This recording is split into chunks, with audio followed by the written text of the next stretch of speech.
Hello friends, easy way to simple. இன்றைக்கி நம்ம பார்க்க போகிற டாபிக் என்னென்னா டிசிஷன் மேக்கிங் சென்டென்ஸ் சொல்லுவாங்க. அப்படின்னா என்னென்னா கண்ட்ரோல் சென்டென்ஸ், கண்ட்ரோல் ஸ்டேட்மெண்ட் சொல்லுவாங்க. கண்ட்ரோல் ஸ்டேட்மெண்ட்டாக என்னதுன்னா, எனக்கு கண்ட்ரோல்னால் ஃபஸ்ட்டு இப்போ என்ன சொல்லுவாங்க, இருங்க எக்லிப்ஸ் ஓப்பன் ஆகட்டும், அது வரைக்கும் நான் என்ன கதைன்ட்டு சொல்லிகிட்ருக்கேன். கண்ட்ரோல்னால் என்னது, எனக்கு இப்படி தான் நடக்கணுன்ட்டு நம்ம ஒரு மைண்டில் செட் பண்ணுவோம், அதுபடி நடக்கணுன்ட்டு நம்ம அதை கஷ்டப்படுத்தி அதை பண்ண வைப்போம். இப்போ எக்ஸாம்பிள் வந்து ஒரு ஹஸ்பண்ட் அண்ட் ஒய்ஃப் இருக்காங்க. நம்ம லேடிஸ்க்கே சப்போர்ட் பண்ணுற மாதிரி பேசுவோம். இப்போ வந்து வேணாம், அது வந்து டேஞ்சராக இருக்குது, அந்த டாப்பிக்கே வேணாம். இப்போ வந்து நம்ம ஒரு பெட்டை வளர்க்குறோம், அந்த பெட்டு நம்ம சொல்கிறதெல்லாம் நடக்கணும் அப்படின்ட்டு நம்ம ஒரு மைண்டில் தோணுச்சுன்னா அதுபடி அது இப்போ நான் ஒன்று சொன்னால், இன்ஸ்ட்ரக்ஷன் சொன்னால் அது நடக்கணும் அப்படின்னா அந்த பெட்டை நம்ம கண்ட்ரோல் பண்ணுறோன்னு அர்த்தம். இப்போ ஒரு குச்சை தூக்கி போட்டு போய் பிடிச்சி எடுத்துகிட்டு வா அப்படின்னா அதை நம்ம கண்ட்ரோல் பண்ணுறோம். ஸோ நம்மளுக்கு தேவையானதை ஒரு விஷயம் பண்ணுறத கண்ட்ரோல் ஸ்டேட்மெண்ட் அப்படின்னு சொல்லுவாங்க. இப்போ இதில் கண்ட்ரோல் ஸ்டேட்மெண்ட் அதே மாதிரி நீங்கள் வந்து நான் எப்பயும் போல் க்ரியேட் பண்ண மாதிரி கிளாஸ் க்ரியேட் பண்ணிடுங்க. அது கிளாப்ஸில் தான் இருக்கும் ஃபஸ்ட் லெட்ரு. அடுத்து வந்து பப்ளிக் ஸ்டாட்டிக் வாய்ட் மெயின் இந்த மாதிரி போட்டுருங்க. இல்லாட்டினா எனக்கு தெரியலறாம் அப்படின்னு சொன்னீங்கன்னா பிரச்சனையே இல்லை, நான் அப்படியே பண்ணிடுறேன். கிளாஸில் நம்ம என்னென்னு போடலாம், கண்ட்ரோல் ஸ்டேட்மெண்ட்னே போட்டுருவோம். கண்ட்ரோல் எங்கே போடுறேன், நான் போடுறேன் கண்ட்ரோல் ஸ்டேட்மெண்ட் ஃபினிஷ்டு. இந்த இடத்துல டிக்கு கொடுக்கல, ஓகே. திரும்பி நம்ம பப்ளிக் ஸ்டாட்டிக் வாய்ட் மெயின் எப்போ பப்ளிக் ஸ்டாட்டிக் வாய்ட் மெயின் ஸ்ட்ரிங்குக்கு எஸ் வந்து கேப்ஸில் வரணும். இந்த இடத்துல வந்து ஸ்கொயர் ப்ராக்கெட் வரணும். முடிஞ்சு. இப்போ வந்து கண்ட்ரோல் ஸ்டேட்மெண்ட்னா நான் இப்போ என்னன்னு சொல்கிறேன். எக்ஸாம்பிள் என்ன டாபிக் எடுக்கலாம், இதுக்கே டைம் ஆகக்கூடாது, கொஞ்சம் சீக்கிரமாக யோசிக்கணும். ஓகே, நான் இப்போ என்ன சொல்கிறேன்னா, எனக்கு ஜீரோவாக இருந்தால் இப்போ நான் ஒரு இன்டீஜரை நான் டிக்ளேர் பண்ணுறேன். இன்டீஜர்ன்றா என்னது, டேட்டா டைப்ஸ். கரெக்டாக நினச்சிட்டிங்க. இப்போ ஏ இஸ் ஈக்குவல் டு ஏன்னா என்னது, வேரியபிள், ஒரு வேல்யூவை நான் ஸ்டோர் பண்ண போகிறேன். இதான் போன கிளாஸ் பார்த்தோம். இப்போ இது வந்து ஜீரோன்னு நான் போடுறேன், ஓகேங்களா. இப்போ இது ஜீரோவாக இருந்தால் எனக்கு இது ஜீரோ அப்படின்னு சொல்லணும். அப்படி இல்லைன்னா இது வந்து எனக்கு ஒன்றா இருந்தால் இது ஒன்றுன்னு சொல்லணும். அப்படின்னா இதுக்கு நான் என்ன சொல்கிறேன்னா, இஃப் அப்படின்னு ஒரு கீவேர்டு யூஸ் பண்ணுறேன். நல்லா பார்த்துக்கோங்க. இஃப் போட்டு 2 ப்ராக்கெட் போடுறேன்னா, இப்போ ஏ போட்டுட்டு 2 ஈக்குவல் போடணும். இதில் ஈக்குவல் போட்டு 0 போட்டுட்டேன்னா இப்போ இதுக்குள்ளே நான் வந்து பிரிண்ட் பண்ணுறேன். இப்போ ஜீரோனா 0 பிரிண்ட் பண்ண சொல்லலாம். ஜீரோனா ராம் இஸ் பெஸ்ட் கோடர். ஆசை தான், ட்ரை பண்ணுறோம், ஆனால் நடக்குதான்னு பார்ப்போம், ஓகேங்களா. இப்போ அடுத்து ஒரு இஃப்னு போடுறேன். ஏ இஸ் ஈக்குவல் டு 1. அதே மாதிரி பிரிண்ட்டு, அதாவது ஸ்கொயர் ப்ராக்கெட்குள்ளே போட்டேன்னா இந்த இஃப்புக்குள்ளே இந்த இஃப்புக்குள்ளே இந்த கோடு இருக்குது அப்படின்னு அர்த்தம், ஓகேங்களா. இப்போ இதில் என்ன பண்ணுறேன்னா, நீங்கள் வந்து பெஸ்ட் கோடர்னு சொல்கிறேன். You are the best coder, ஓகேங்களா. இப்போ 0 இருக்கா, இப்போ இந்த 0 இருக்கனால இதுக்குள்ளே போகும். இப்போ ஏ இஸ் ஈக்குவல் டு 0ன்றனால இது ட்ரூ, இது உண்மைன்றனால ராம் வந்து பெஸ்ட் கோடர் அப்படின்ட்டு வந்து காமிக்க பாருங்களேன். இது ஏ இஸ் ஈக்குவல் டு 1 கிடையாது, அதனால நீங்கள் வந்து பெஸ்ட் கோடர் இல்லைன்ட்டு அது பிரிண்ட் பண்ணாது. இப்போ ராம் வந்து பெஸ்ட் கோடர் பிரிண்ட் பண்ணும். இந்த காமிக்குது பார்த்தீங்களா, Ram is a best coder. இதுவே நீங்கள் வந்து பெஸ்ட் கோடர்னா என்ன பண்ணணும், கரெக்டாக நினச்சிங்க, ஏ இஸ் ஈக்குவல் டு 1. இப்போ ஏ வந்து 1 ஆச்சுன்னா நீங்கள் வந்து best coder. A is equal to 1 இருந்துச்சுன்னா நீங்கள் வந்து ஒரு பெஸ்ட் கோடர் அப்படின்னு சொல்லும். You are the best coder, உள்ளே என்ன போட்டிருக்குமோ அது வரும். இப்போ ஓகே, இப்போ இதுலேயே நான் ஒன்று உங்களுக்கு சொல்கிறேன்.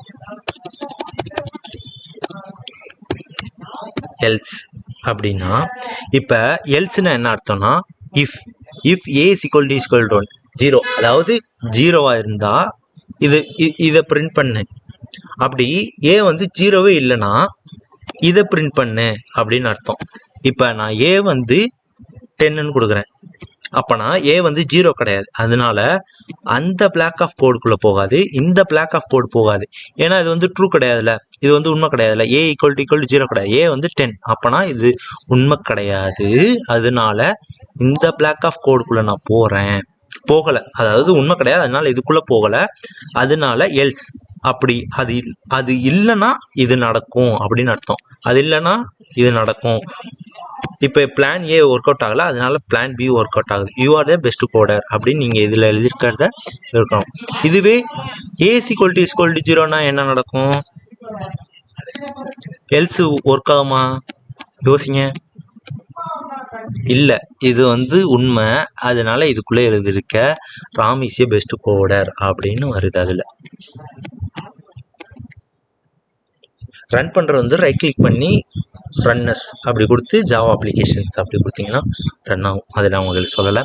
இதுதான் கண்ட்ரோல் ஸ்டேட்மெண்ட். வேறு என்ன சொல்லலாம்? வேறு இன்றைக்கி என்னன்னா இன்னொன்று ஒரு டாபிக் எடுப்போம். அதாவது நம்மக்கிட்டேருந்து இன்புட் வாங்கி பிரிண்ட் பண்ணுற மாதிரி. இப்போ இருங்க, உங்களுக்கு இப்படி தியரியாக சொல்லலை, நான் ப்ராக்டிக்கலாக பண்ணி காட்டுறேன்.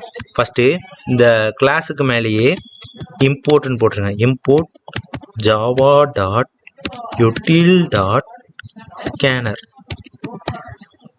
இது என்ன ராம், எனக்கு சொல்கிறதே நீ புரியல அப்படின்னா ஒன்றும் பிரச்சனை இல்லை. இது என்னான்ட்டு போக போக உங்களுக்கு புரியும். ஊப்ஸ் நடத்தும் போது உங்களுக்கு இன்னும் நல்லா தெளிவாகவே புரியும்.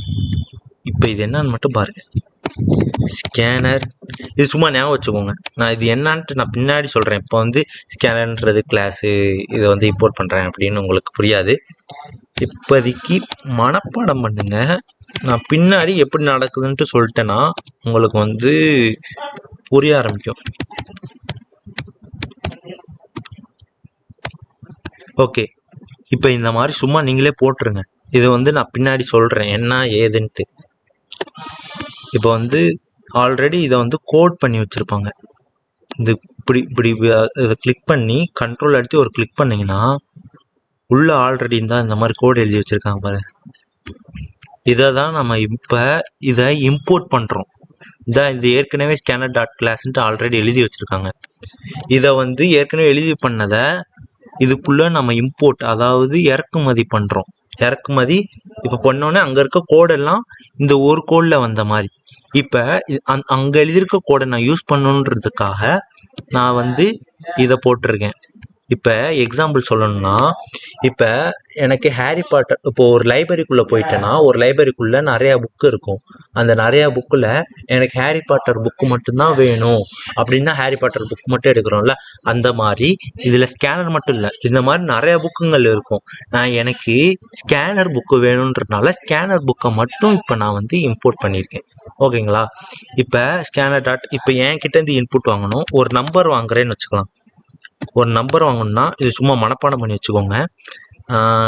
நெக்ஸ்ட் மனப்பாடம் பண்ணுங்க, நான் பின்னாடி என்னன்னு சொல்கிறேன். இது ஒரு ஃபங்க்ஷன் தான், இது ஒரு ஃபங்க்ஷன். ஸ்கேனரில் ஆல்ரெடி டிஃபைன் பண்ண ஃபங்க்ஷன் தான் எழுதியிருக்காங்களா. ரிட்டன் இது ஆல்ரெடி எழுதியிருப்பாங்க. ஆல்ரெடி எழுதியிருக்க ஃபங்க்ஷனை தான் நம்ம யூஸ் பண்ணுறோம். அதாவது இந்த ஸ்கேனர் இம்போர்ட் பண்ணி, இது உங்களுக்கு புரியாது, நான் போக சொல்கிறேன். இப்போ இது பண்ணிவிட்டு உங்களுக்கு எக்ஸைட்டிங்காக இருக்கும். பரவாயில்லையே, நம்மக்கிட்டேருந்து இப்படி அவங்க பண்ணிட்டாங்களே அப்படின்ட்டு கொஞ்சம் ஜாலியாக இருக்கும். இது மை லக்கி நம்பர் போடலாமா? மை லக்கி நம்பர் அப்படி பண்ணிவிட்டு இந்த இடத்துல நான் ஒரு ப்ளஸ் போடுறேன். ஏன் இந்த ப்ளஸ் பேர் என்னன்னா கன்கார்டினேஷன் சொல்லுவாங்க. கன்கார்டினேஷன்னா இப்போ இது ஸ்ட்ரிங்கா, இந்த ஸ்ட்ரிங்கோட இந்த ஏவோட வேல்யூ நான் பிரிண்ட் பண்ணுறதுக்காக இந்த ப்ளஸ் போடுறேன். இப்போ என்ன பண்ணணும்னா மை நம்பர் அப்படின்னு ஒரு ஸ்ட்ரிங் பிரிண்ட் பண்ணிட்டு ப்ளஸ் இந்த ஏ வந்து என்னது ஏக்குள்ளே என்ன வேல்யூ இருக்கும், நம்ம கொடுக்குற வேல்யூ பிரிண்ட் ஆகும். இப்போ உங்களுக்கு நான் அதாவது ரன் பண்ணி காமிச்சேன்னா உங்களுக்கு புரியும். இதில் என்ன பண்ணுறேன்,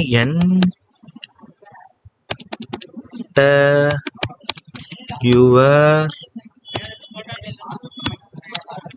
லக்கி நம்பர், லக்கி நம்பர். இப்போ நான் ரன் பண்ணுறேன். இது ஒன்று எப்படி நடக்குதுன்னு நான் உங்களுக்கு சொல்கிறேன். நானே உங்களை டீபக் பண்ணுறேன். இப்போ நான் ரன் பண்ணோன்னே என்ன ஆகுது, என்டர் யுவர் லக்கி நம்பர்னு கேட்குது. இதில் என்ன நடக்குதுன்னா, இப்போ இதுக்குள்ள கோடு வருது, இந்த கோடு பிரிண்ட் ஆயிருக்கு. அடுத்து என்ன பண்ணுதுன்னா, இது வரும். இதுக்குள்ள என்ன பண்ணுதுன்னா, இந்த ஏக்குள்ள in.next ind இந்த மாதிரி போட்டிருக்கேன் இல்லையா, இது வந்து நம்ம கிட்ட இருந்து இன்புட் வாங்கும். ஓகேங்களா? இப்போ நான் என்னோட லக்கி நம்பர் வந்து 7 ஒரு குறிப்பிட்டு சொல்ல 17 வச்சுக்கோங்க. இப்போ என்டர் தட்டினேன்னா மை லக்கி நம்பர் 17 அப்படின்னு வந்துருச்சு. இப்போ இந்த இடத்துல இஸ்ன்னு போட்டேன்னா அங்கே மை நம்பர் இஸ் 17 அப்படின்னு பிரிண்ட் ஆகும். எதனால யோசிங்க, எதனால? ஏன்னா இது வந்து ஸ்ட்ரிங்கு. இது ஸ்ட்ரிங்கு, நான் சொன்னேன்ல ஸ்ட்ரிங்குனா என்னன்னு சொன்னேன் உங்ககிட்ட. இது ஸ்ட்ரிங்கு பிரிண்ட் ஆகிட்டு ப்ளஸ் இந்த ஏவோட வேல்யூ என்ன இருக்கோ 17 இருக்குது. இந்த 17 வந்து இந்த ஏக்குள்ளே ஸ்டோர் ஆகும்.